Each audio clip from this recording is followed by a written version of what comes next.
Hello tout le monde, bienvenue dans ce cours qui va se concentrer sur le travail de recherche. Aujourd'hui, on va apprendre à identifier vos membres cibles et créer vos personas. Quand vous réfléchissez aux membres de votre communauté, tout commence en fait par une question assez simple. Pourquoi?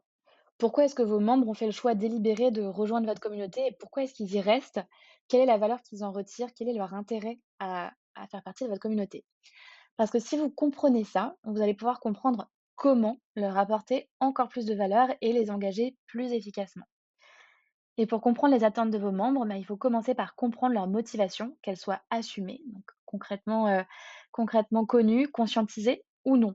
Et ce qu'on va faire en revoyant ensemble les quatre principaux leviers qui poussent les gens à rejoindre une communauté, c'est vous aider à mieux comprendre ces raisons et ces potentiels motivateurs, car si vous les comprenez, vous allez être plus en mesure d'engager les membres de votre communauté.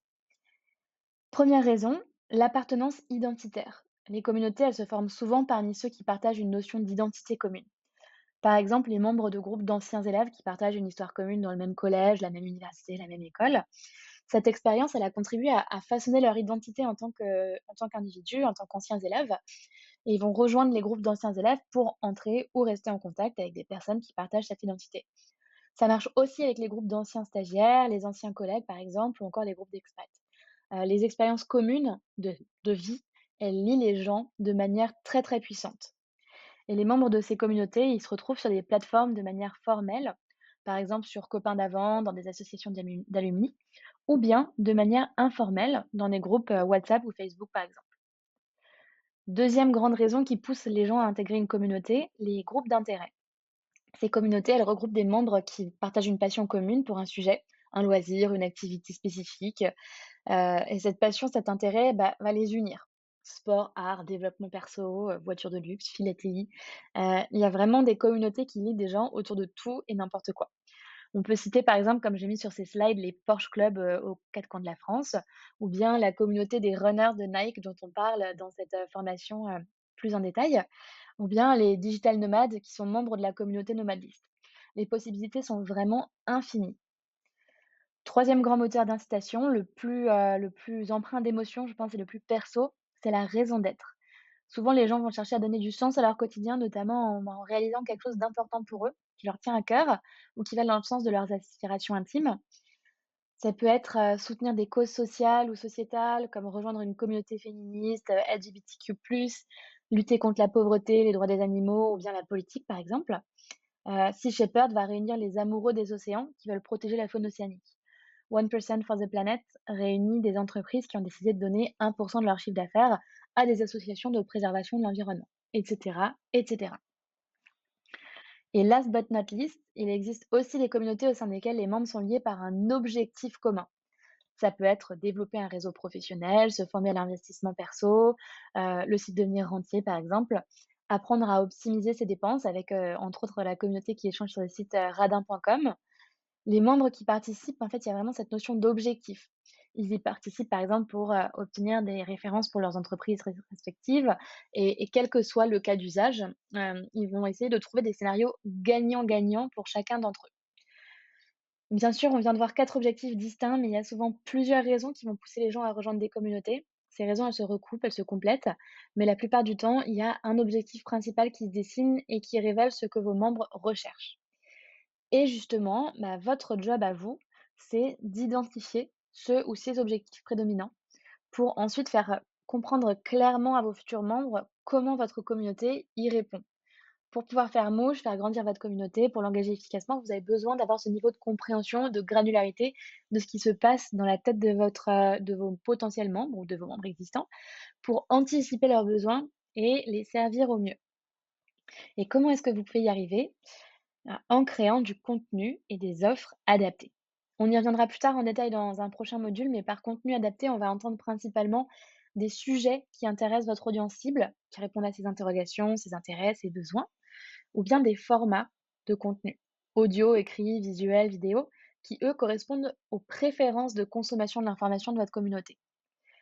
Et pour ça, pour créer du contenu qui fait mouche et qui correspond bien aux attentes des membres de votre communauté, au-delà de leur motivation, il faut les connaître sur le bout des doigts. Donc, vous allez devoir faire un véritable travail d'investigation, tel Sherlock Holmes. Et c'est exactement pour servir cet objectif qu'a été créé le modèle théorique du persona. Heureusement pour vous, ça va vous faire gagner un paquet de temps. Alors, je vous propose de commencer par un rapide retour aux bases pour vous permettre de comprendre un peu mieux le concept et le contexte derrière cette pratique si vous ne le connaissez pas encore. Si c'est le cas, restez avec moi, ça va prendre que quelques minutes. Le buyer persona, c'est une représentation semi-fictionnelle d'un segment particulier de votre audience. C'est un portrait robot qui va creuser les motivations, les besoins et les attentes de ce segment particulier. Et concrètement, à quoi est-ce qu'il sert? À adapter vos messages, vos prises de parole, votre approche de cette, audience, et de ces sous-segments. Parce que plus vous les comprenez, plus vous comprenez comment ils parlent, qu'est-ce qu'ils veulent, ce à quoi ils s'attendent, plus vous serez capable d'adapter votre discours et de, leur proposer une proposition de valeur extrêmement pertinente pour eux. D'où l'intérêt de ces segments. Et comment, construire un buyer persona? Mais pour ça, on va s'appuyer en général sur des données et des observations de terrain, mais aussi sur une partie un peu plus imaginaire. La partie terrain, elle consiste notamment à interviewer des profils, que vous considérez, comme, caractéristiques ou représentatifs de votre persona. Et la partie quantitative, elle va consister à approfondir et valider vos hypothèses grâce à de la donnée. Par exemple, en analysant des données, comportementales récoltées sur Google Analytics ou encore en faisant répondre les membres de votre communauté à un questionnaire approfondi pour mieux comprendre leurs attentes et leur quotidien. Mais ce que je pense qui est important à retenir, c'est que le concept de persona, de buyer persona, il est assez impalpable et intangible puisque vous allez récolter de la donnée et à partir de cette donnée, vous allez itérer sur, un modèle théorique. Donc je vous l'ai remis sur cette slide, pardon, je me suis un petit peu avancée. Il y a vraiment ce côté qualitatif, vous allez interviewer des gens, vous allez leur parler, leur poser des questions, leur demander quels sont leurs problèmes au quotidien, qu'est-ce qu'ils font quand ils se réveillent, comment ils interagissent avec les produits avec lesquels ils interagissent, comment ils interagissent avec la communauté, qui est la vôtre, qu'est-ce qu'elle leur rapporte et à partir de là, vous allez passer une étape supérieure et recréer un profil, un portrait robot que vous allez alimenter aussi par de la data un peu plus tangible et par des apports quantitatifs. Mais quoi qu'il arrive, votre persona n'est pas une personne réelle et ça, c'est important à garder en tête. Et du coup, un objectif, ultime, quoi qu'il en soit, votre objectif à vous, quelle que soit l'approche, qualitatif ou quantitatif, heu, tout ça consiste à essayer de décortiquer les habitudes de consommation, les caractéristiques sociodémographiques et psychologiques et cetera, de votre audience cible pour se mettre dans ses baskets et mieux adapter ses messages, et sa promesse, donc celle de votre communauté, aux besoins et aux attentes de cette audience cible. Parce que tout le monde n'a pas les mêmes attentes ni les mêmes motivations. Donc quoi qu'il en soit, votre objectif, votre fin en soi, ce n'est pas de créer un modèle de persona, c'est de comprendre comment vos messages peuvent avoir un impact fort sur les personnes qui gravitent autour de votre communauté. Et pour résumer, pardon, du coup, le buyer persona, bah, il sert à comprendre et à anticiper les attentes de vos audiences pour pouvoir adapter votre stratégie de contenu en conséquence. Je me répète, mais c'est vraiment important, et c'est ça qui fait que vos messages, votre approche marketing, votre stratégie de contenu vont être on point quand vous allez les mettre en place. Donc ne négligez pas cette partie de recherche utilisateur parce qu'elle va vraiment être une brique fondamentale de compréhension et de définition et de prise de décision, stratégique. Concrètement, comment construire un bon persona? Bah, une fois que vous aurez terminé votre recherche, vous allez vous retrouver avec une grande quantité d'informations et de données brutes qui peuvent parfois sembler un peu compliquées à interpréter. Comment les traiter? Bah, l'idée de la création de votre persona, c'est d'essayer d'identifier des patterns, des schémas récurrents, des réponses communes à la majorité des personnes que vous avez interviewées, que vous allez pouvoir renseigner dans le portrait robot de votre persona. Il n'existe pas vraiment de modèle de persona type, mais vous pouvez vous inspirer de ce qui a déjà été fait en cherchant des modèles de persona en ligne. L'un des plus efficaces, pour moi, c'est celui de HubSpot. Je vous le montre très rapidement, il est scindé en plusieurs grandes catégories que j'aime bien. Le Who, la session en fait qui vise à saisir le profil sociodémographique de votre persona et à le rendre plus facilement identifiable. Le What, dans cette section, vous allez pouvoir, retrouver les informations que vous aurez déjà découvertes en creusant réellement les motivations de votre persona. Qu'est-ce qu'elle désire, plus que tout? Qu'est-ce qu'elle, qu'est-ce qui l'ennuie? Qu'est-ce qui la stresse au quotidien? Vous allez généralement, en fait, apprendre ces informations en posant des questions ouvertes de type: «Pourquoi? Est-ce que vous pouvez m'en dire plus?» et cetera et cetera. 3e section, le why. Dans cette section, ce qui vous intéresse, c'est de donner corps à votre persona. en incluant des vraies citations que vous avez pu entendre pendant les entretiens et qui illustrent un vrai pain point ou un besoin fort. Et vous allez aussi créer une liste des objections que votre persona pourrait émettre quand vous allez l'inviter à rejoindre votre communauté. Et dernière section, le how. À ce stade, vous êtes en mesure d'avoir compris comment articuler votre argumentaire marketing, quel type de contenu pertinent pour votre persona, quelle tonalité, quelle modalité de prise de parole et votre pitch. Et ces éléments, en fait, ils vont être présents sur votre site, au sein des contenus que vous créez pour votre communauté, dans vos présentations commerciales, mais aussi dans tout le contenu que vous allez créer pour alimenter votre stratégie d'acquisition. Pour définir votre buyer persona, pour commencer, bah, vous pouvez lui donner un petit nom. C'est un petit exercice tout simple qui permet d'incarner un peu plus le persona et de lui donner un début d'identité. Et ensuite, alors je sais que cette slide fait peur, elle est très exhaustive, vous pourrez y revenir ensuite. Il n'y a pas de règle figée sur les éléments à inscrire sur le portrait robot de votre buyer persona, parce que ça va changer en fonction de votre activité, de la typologie de vos membres, et cetera, et cetera. Mais en général, il est intéressant de définir son métier et son secteur d'activité, quelques caractéristiques démographiques si elles sont pertinentes, les habitudes connues de consommation de l'information, ça c'est vraiment toujours important. Est-ce que votre persona a plutôt l'habitude de traîner sur Insta, d'aller sur LinkedIn, de lire des blogs spécialisés? Parce qu'en fonction de ça, vous allez savoir sur quel réseau aller recruter vos membres. Ses objectifs, ses ambitions, qu'est-ce que votre persona essaye de faire dans son quotidien et qu'est-ce que votre marque peut l'aider à accomplir? Ses challenges, ses peurs, qu'est-ce qui lui manque aujourd'hui? Qu'est-ce qui le frustre? Qu'est-ce qui l'angoisse? Que vous pouvez potentiellement résoudre, en tout cas un problème auquel vous pouvez répondre, ou bien des éléments psychographiques, et ça c'est aussi un gros bout à digérer. Les éléments psychographiques, c'est des critères de segmentation qui ont trait aux opinions, au style de vie, aux attitudes, aux valeurs et à la personnalité de votre persona. C'est une liste qui est bien sûr non exhaustive. À vous de définir ce qui est le plus important et le plus pertinent pour définir le persona propre à votre marque, à votre communauté et à votre secteur d'activité. Et juste pour vous donner un peu plus de théorie et on finira là-dessus parce que je sais que c'est un peu indigeste, vous n'allez pas forcément avoir besoin de vous appuyer sur ces informations, mais c'est sympa de les avoir en tête. Lorsqu'il s'agit de segmenter, il existe 4 grandes catégories de segmentation. La première, c'est géographique. Comme son nom l'indique, ça repose sur la localisation de votre persona. Les communautés de célibataires d'une région, les chorales par exemple, ou du côté des entreprises, un critère utilisé par Uber pour approcher une nouvelle ville. Il y a le segment démographique, des paramètres très classiques, c'est le plus répandu. Il concerne des notions comme l'âge, le genre, le niveau d'éducation, et cetera, qui peuvent impacter votre manière, par exemple, d'adresser votre persona. Il y a le critère comportemental, comment est-ce que le persona prend des décisions? Est-ce qu'il s'appuie sur l'opinion de ses pairs, de ses amis? Est-ce qu'il est influencé par la presse, les médias? La segmentation comportementale, elle s'appuie, sur les attitudes des personnes envers des marques. Et enfin, psychographique, la segmentation psychographique, donc je l'ai dit juste avant, elle s'intéresse au style de vie, aux croyances, aux valeurs et vraiment aux personnalités de vos consommateurs. Mais segmenter ne signifie pas comprendre. Segmenter votre communauté ne suffit pas. Il va falloir aussi comprendre comment interpréter les données que vous avez recueillies. On me demande souvent combien de personas il faut définir quand on lance sa marque, sa communauté. Je pense qu'il n'y a pas de règle, mais 2 c'est déjà bien et 4 c'est déjà beaucoup. Faites les choses graduellement, commencez par une chose, un persona prioritaire à la fois et prenez le temps de bien comprendre votre premier persona avant de vous lancer parce que c'est vraiment le début de cette base de travail et la manière dont vous l'abordez qui définiront la qualité de vos actions, par la suite. On peut prendre assez rapidement quelques exemples très basico-basiques pour vous donner une idée de ce que l'on entend par persona. Le premier exemple, c'est celui de la marque Patagonia qui produit des articles de sport. Premier persona, Mike la grimpette. Oui, on a le droit de donner le nom qu'on veut au persona et on peut faire des trucs un peu marrants, ça passe le temps et ça rend le job parfois supportable.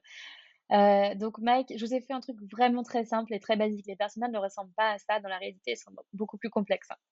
Mais c'était pour vous donner une idée. Donc Mike, il a un profil plutôt jeune, cadre dynamique, il a des moyens, il aime le sport. Il fait beaucoup, beaucoup de sport, beaucoup de VTT, de rando, d'escalade. Alors il a besoin de produits quali pour être à l'aise quand il pratique ses différentes activités. Globalement, c'est un peu un wannabe aventurier qui voyage beaucoup, mais qui a quand même besoin de son petit confort. On pourrait aller beaucoup plus loin et analyser où est-ce qu'il achète ses équipements, comment il se renseigne, quel blog et quelles émissions de télé il regarde pour s'inspirer, à quelle communauté il appartient déjà. Mais rien que d'avoir ces informations, ça donne des pistes sur de quoi il a besoin et comment on peut s'adresser à lui. Et du coup, la marque, Patagonia, dans ses prises de parole, elle a tout intérêt à insister sur le côté inspirationnel et technique des produits qu'elle vend. Deuxième persona, écolo Élodie, plus jeune, moins de moyens, très engagée pour l'environnement, bénévole pour plusieurs associations, fan des animaux, elle aime surfer, elle commence à s'intéresser à l'économie circulaire. Certains se reconnaissent peut-être là-dedans. Elle essaie de réduire son empreinte carbone en achetant des fringues de seconde main ou des articles durables. Et du coup, pour Patagonia, l'enjeu est aussi de faire passer le message de l'engagement pour l'environnement, qui est un des piliers de prise de parole de la marque et qui lui a valu de construire une communauté hyper forte et très engagée. Et ça se voit vraiment sur les pubs print diffusées par Patagonia un peu partout. Il y a ce côté activiste, engagé, partage des valeurs et un focus sur vraiment ce côté psychographique, on y revient, plutôt que feature du produit qui aurait pu intéresser Mike la grimpette, mais Écolo Élodie, elle, ce qui l'intéresse, c'est comment toi, Patagonia, en tant que marque, tu me fais me sentir bien, moi, en tant que consommateur, et tu me fais donner un sens à mon mode de consommation. On peut aussi essayer l'exercice avec Shine parce que Patagonia reste une marque B2C de produits tangibles et palpables. Ça marche aussi dans le B2B et dans les produits digitaux, numériques ou les économies de services. Shine, c'est la néobanque qui cible fortement les indépendants et qui est connue pour avoir construit une solide communauté d'entrepreneurs qui regroupe notamment plus de 3 000 personnes, pas 30, 3 000 personnes sur Facebook dans un groupe.